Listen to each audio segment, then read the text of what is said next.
Ehe. Habari dada? Salama. Sasa hapa? Salama. Nilikuwa namuita pande kwa Wadodo?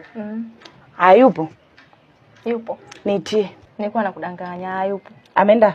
Hayupo, ulikuwa unasemaje? Kama hayupo nilikuwa nakuomba hivi akija mpe ujumbe. Sipendi kumnyima amani ndugu yangu. Samahani, naomba akija muelezee. Si umenielewa?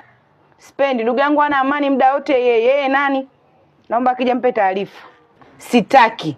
Tena samahani, nasikia kwamba huko mtaani anasifika sana kwamba yeye ana mabavu ana nini. Sasa dada, muelekeze kama yeye chizi mimi nimevurugwa. Hivi wewe Madodo mwenyewe unamjua? Simjui na sitaki kumjua.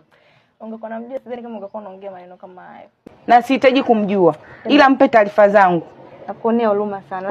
Ungekuwa unamjua alivyo hata usingekuwa unaongea hivyo. Siwezi kumwogopa kwa sababu yeye sio Mungu. Mimi namuogopa Mungu wangu sio Madodo.